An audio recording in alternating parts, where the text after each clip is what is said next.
आज मैं आपको एक अजीब सी इन्वेस्टमेंट के बारे में बताऊंगा जो मैंने रिसेंटली अभी पढ़ी है, क्योंकि मुझे शौक बहुत है पढ़ने का कि इन्वेस्टमेंट कैसे की जाती है, या आजकल लोग कहाँ इन्वेस्ट कर रहे हैं, या बड़े बड़े लोगों की इन्वेस्टमेंट वो किस तरह से मैनेज करते हैं या करते हैं इन्वेस्टमेंट। तो मैं उसके बारे में, मुझे शौक है जानने का, पढ़ने का, क्योंकि मुझे बिजनेस का खाली एक शौक है। हालांकि मेरी औकात नहीं है इतनी कि मैं बहुत ज़्यादा इन्वेस्ट कर सकूं या मैं कोई इन्वेस्टर बन सकूं। बस एक पढ़ने की हद तक और इन्फॉर्मेशन की हद तक मुझे शौक होता है, अच्छा लगता है। बाकी फजूल चीज़ें करने से बहुत बेहतर लगता है। तो मेरे हाथ में ये स्टोरी मैंने देखी, लग गई मेरे हाथ में। आर्टिकल छपा हुआ था, वो मैं देखने लग गया, पढ़ने लग गया। रतन टाटा को आप जानते होंगे। रतन टाटा जो है वो इंडिया का बहुत ही बड़ा नाम है। टॉप 5 जो अमीर तरीन लोग हैं इंडिया में, उनमें से एक है रतन टाटा। पहले नंबर पे मेरे ख्याल से आजकल अडवाणी चल रहा है। अडवाणी के बाद मुकेश अंबानी, मुकेश अंबानी के बाद रतन टाटा। ये टाटा वही है जो टाटा टी गोल्ड और टाटा इंडस्ट्रियलिस्ट जो हैं वो यही हैं। टाटा कार भी इनकी है, टाटा नैनो कार जो इन्होंने निकाली थी, जिसके बाद बहुत मशहूर हो गए थे ये वही है। और इनके पास बहुत पैसा है। असल में बात ये, इनकी वजह शोहरत जो है ना, पैसा तो वो है ही, लेकिन असल जो वजह शोहरत है जो मैंने पढ़ा है उसमें उसमें ये लिखा हुआ है कि ये बड़े अजीब से बिजनेसमैन है।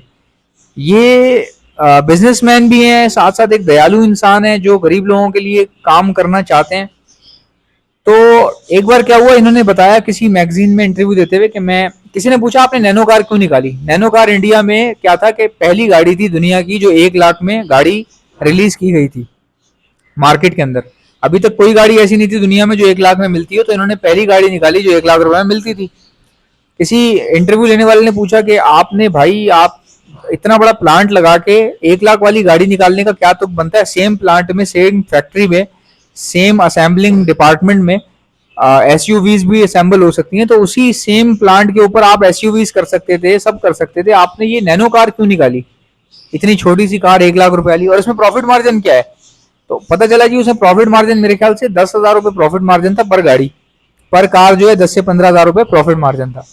तो उस इंटरव्यूअर ने कहा कि ये मतलब समझ में ही नहीं आ रहा कि कोई भी बंदा इस तरह के काम करता ही नहीं है और इसका कोई जवाब भी नहीं बनता, आपने क्यों इस तरह किया। और बेसिकली देखा जाए तो ये नुकसान है आपका। इतना टाइम आपने इन्वेस्ट कर दिया इस प्रोजेक्ट के ऊपर, टाइम तो लगा होगा ना, प्लांट लगा है पूरा, प्लांट ऐसे तो नहीं लग जाते। तो नैनो कार, 1 लाख रुपए की कार, समझ में नहीं आ रही बात की। तो रतन टाटा ने बताया कि मैं अपने ऑफिस के लिए निकल रहा था सुबह सुबह, तो बारिश हो रही थी बहुत तेज। तो मेरी गाड़ी के आगे जो है वो एक आदमी जो है वो बाइक पे सवार था, जा रहा था अपनी मोटरसाइकिल के ऊपर। पीछे उसकी औरत बैठी हुई थी और एक बच्चा बैठा हुआ था गोद में उस औरत के। तो कहने लगे जी वो बाइक जो है वो स्लिप हो गई या कुछ ऐसा हो गया। तो रतन टाटा ने अपने ड्राइवर को कहा गाड़ी रोको और इसको उठाओ।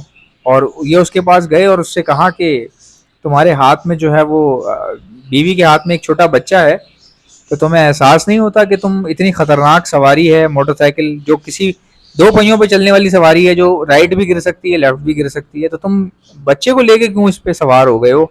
सुबह का टाइम है, बारिश हो रही है, बच्चा गोद में, बच्चे को क्या तुक बनता है रिस्क लेने का, जान का। उस बंदे ने बोला सर क्या करूं, आप बताओ मेरे को, मेरे पास पैसे ही नहीं है, मैं क्या करूं। मतलब मैं अगर मोटरसाइकिल पे जा रहा हूँ बच्चे को लेके तो मैं मोटरसाइकिल पे ही जा सकता हूँ। तो रतन टाटा ने बोला कि तुमने ये बाइक कब ली है। कहने लगा अभी अभी ली है। कि कितने की ली। कहने लगा 1 लाख रुपए की ली है मैंने अभी, पैसे जमा करके। तो रतन टाटा बताते हैं कि उस दिन मुझे पता चला कि मैं इतना अमीर होने के बावजूद भी कितना यूजलेस हूँ। मतलब किसी के काम नहीं आ सकता, कुछ नहीं कर सकता मैं लाइफ में।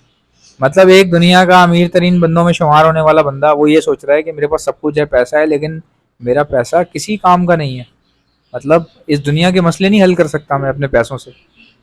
तो वो घर गए, उन्होंने सोचा समझा और अपनी कंपनी को बुला के मीटिंग करवाई कि मुझे एक ऐसी गाड़ी चाहिए जो 1 लाख में बन जाए, सस्ती सी हो, छोटी सी हो, भले टीन का डब्बा हो, लेकिन एटलीस्ट वो 4 पहिए हों उसके। क्योंकि 2 पहिए वाली चीज़ गिर जाती है भाई, खास करके जब 2 पहिए आमने सामने लगे हों। उसका तो कोई टिकने का चांस नहीं है ना 2 पहियों का। तो 4 पहिए होने चाहिए, 2 पहिए आगे, 2 पहिए पीछे, टोटल 4 पहिए होने चाहिए, ताकि कम से कम गिरे ना गाड़ी। एक्सीडेंट तो प्लेन के भी हो जाते हैं भाई, जहाज के भी एक्सीडेंट हो जाते हैं। अब जी कंपनी परेशान हो गई, काफ़ी मीटिंग्स वगैरह बैठी कर कर आके वो गाड़ी तैयार होने का मरहला शुरू हो गया। लेकिन बताया ये गया कि जी इसमें प्रॉफिट नहीं होगा सर, 1 लाख में बन तो जाएगी। तो रतन साहब ने कहा कि बना दो, प्रॉफिट वॉफिट सब देख लेंगे, कोई ऐसा तक मसला नहीं है, आप बना दो इसको। तो वो बनाई, जब पता चला कि जी इसमें तो 5-10 हज़ार रुपये ही बच रहे हैं, 15 हज़ार रुपये ही बच रहे हैं पर गाड़ी 15 हज़ार बच रहे हैं। 1 लाख रुपए की गाड़ी, जबकि उस टाइम पे इंडिया में 1.5-1.5 लाख 2-2 लाख रुपए की लोग नॉर्मल मोटरसाइकिलें खरीद लेते हैं। स्पोर्ट्स मोटरसाइकिल तो आपको पता है ना, 1-1 करोड़ की भी आती हैं स्पोर्ट्स बाइक। तो बहरहाल वो गरीब लोगों ने खरीदना शुरू कर दी, जो बेचारे गरीब लोग थे, और नैनो कार ले ली उन्होंने कि चलो अगर किसी की बीवी साथ बैठी है या छोटा बच्चा गोद में है तो वो बीवी साथ लेके बैठ जाएगी और उसमें आदमी अपना ड्राइव कर लेगा। तो वो गाड़ी जो है वो निकली और दुनिया भर में बड़ा चर्चा हुआ रतन साहब की तारीफ की लोगों ने कि चलो यार कोई ऐसा है जो दूसरों के बारे में सोचता है। अच्छा, अब एक रतन टाटा साहब के साथ एक अजीब सी चीज़ जो है वो आजकल पढ़ने में आ रही है।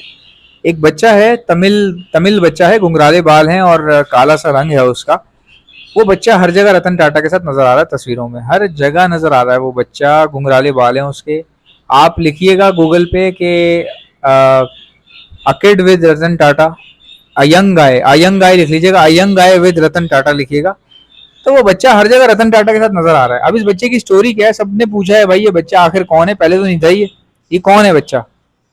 तो पता ये चला कि जी ये बच्चा जो है, इसने कोई कुत्ता मर गया था रोड पे रोड पर कोई कुत्ता मर गया था, तो जख्मी हो गया था, तो इसने वो कुत्ते को उठाया और उसको ट्रीट किया या जो भी किया। बाद में इसने फैसला किया कि मैं जो है वो कोई ऐसा कुत्ते के गले में बांधने वाला पट्टा बनाऊंगा इलेक्ट्रिकल, जिससे कुत्ते का एक्सीडेंट को रोका जा सकेगा। यानी कि कुत्ता अगर रोड पर आ गया है या गाड़ी उसके सामने आ गई है या अगर वो हिट हो गया है किसी गाड़ी से, तो उसको फौरी तौर पे ट्रीटमेंट मिल सके। तो ऐसा इलेक्ट्रिकल पट्टा होगा गले में कुत्ते के, जिससे उसके टकराने पे या नीचे गिरने पे किसी को भी आसपास के बंदे को पता चल जाएगा या उसके मालिक को पता चल जाएगा, या कुछ भी ऐसा वैसा कि करीबी जो सेंटर हैं, जो डॉग के जो सेंटर होते हैं, उनको, वाइल्ड लाइफ वालों को पता चल जाएगा। अब ये पट्टा इस बच्चे ने बनाया अपनी सारी पॉकेट मनी लगा के, और इसने कहा कि मेरे पास पैसे कम पड़ गए हैं और इस तरह से है। इसने पोस्ट डाली इस ट्विटर के ऊपर। तो रतन साहब जो हैं वो ट्विटर पे देख रहे थे, इसकी पोस्ट सामने आ गई। उन्होंने इस बच्चे को कॉल की और कहा कि आप ये काम क्यों कर रहे हो, क्योंकि इसमें तो प्रॉफिट मार्जिन भी नहीं है और कुत्तों की तो मार्केट ही बहुत कम है, कोई आपसे क्यों खरीदेगा ये। तो बच्चे ने कहा कि मैं बेचना तो नहीं चाहता, मैं चाहता हूँ कि अगर कोई मुझे फंड कर दे तो हम ये इंसानियत के नाते ये काम कर दें। गली के हर कोने में जो कुत्ता है उसके गले में ये पट्टा मौजूद होना चाहिए। तो रतन टाटा साहब हैरान हो गए, क्योंकि वो खुद भी इसी तरह के हैं। तो उन्होंने कहा उस बच्चे को कि ठीक है, तुम गली के हर कोने में जो कुत्ता है उस सबको पहनाओ और हर पट्टे की जो कॉस्ट आएगी वो प्रॉफिट के साथ मैं तुम्हें पे करूंगा। तो इस बच्चे को रतन टाटा ने फंड किया और इससे मिलते रहे वक्फे वक्फे से। उसके बाद रतन टाटा ने महसूस किया कि ये तो मेरे जैसा ही है भाई बच्चा। तो रतन टाटा की अपनी जो करीबी कोई फैमिली है वो है नहीं इस तरह की, बहन भाई कोई खास इतना है नहीं करीबी। हाँ, दूर के होंगे, चाचा के बेटे, कजन वगैरह ये सब होंगे, तो वो तो आपको पता है, वो तो इतने ज़्यादा करीबी तो नहीं समझे जाते किसी भी बंदे के। तो रतन टाटा ने क्या किया, इस बच्चे को अपने साथ लगा लिया। और अब ये सुनने में आ रहा है कि रतन टाटा ने सब कुछ अपना इस बच्चे के नाम कर दिया, क्योंकि रतन टाटा की बहुत उम्र हो चुकी है। वो अल्लाह ताला उनको ज़िंदगी दे, अल्लाह ताला उनको जो है वो सेहत अता करे। एक अच्छा आदमी है, अच्छा इंसान है। किस मज़हब से क्या है क्या नहीं है वो तो उनका पर्सनल मैटर है, बट इंसानियत के नाते अगर देखा जाए तो बहुत अच्छा बंदा है। अब इनको पता था कि अल्लाह ना करे मुझे इनको कुछ होता है तो इनके बाद कोई ऐसा बंदा होना चाहिए जो इनके मिशन को कैरी कर सके। तो मिशन पैसों का नहीं था भाई, मिशन था इंसानियत का। तो ये बच्चा जो है वो सिलेक्ट हो चुका है, इसको इन्होंने ओन कर लिया है बच्चे को, और बच्चे ने रतन साहब को ओन कर लिया है। और अब कंपनी यही संभाल रहा है, तमाम कंपनीज, इंडस्ट्रियल चीज़ें, तमाम चीज़ें यही संभाल रहा है एज अ ओनर। तो भाई रतन साहब की यही इन्वेस्टमेंट थी, आखिरी इन्वेस्टमेंट यही थी, और बहुत कमाल की इन्वेस्टमेंट है। मैं कहता हूँ इन्वेस्टमेंट हो तो ऐसी हो भाई। ना रतन साहब को पैसों में दिलचस्पी थी, ना ही इस बच्चे को है। उनको अपने जैसा बंदा मिल गया और लोगों को एक नया रतन टाटा मिल गया, एक अनमोल रतन मिल गया। तो इन्वेस्टमेंट हमेशा ऐसी करें कि आपका मिशन आपके मरने के बाद भी चलता रहे। अगर आप लोगों की मदद करते हैं या कोई अच्छा काम करते हैं तो वो सदका जारिया की तरह चलते रहे। गाइस, अगर आपको बर्ड्स के लिए ब्रीडिंग मल्टीविटामिन चाहिए, डॉक्सीसाइक्लिन चाहिए, कुछ भी चाहिए, तो ये सामने आपके पूरा लिखा हुआ है, नंबर भी दिया हुआ है। इनमें से कोई भी चीज़ चाहिए उसका नाम लिखें और सेंड कर दें मुझे मेरे व्हाट्सएप के ऊपर। मेरा व्हाट्सएप का नंबर है 032723100040। कोई भी चीज़ चाहिए आप लिखकर इस व्हाट्सएप नंबर पर सेंड कर दें। वीडियो को लाइक कीजिएगा अगर पसंद आई है तो, और चैनल को सब्सक्राइब। इंशाल्लाह मिलते हैं नेक्स्ट वीडियो में, इजाज़त दीजिएगा। अल्लाह हाफ़िज़।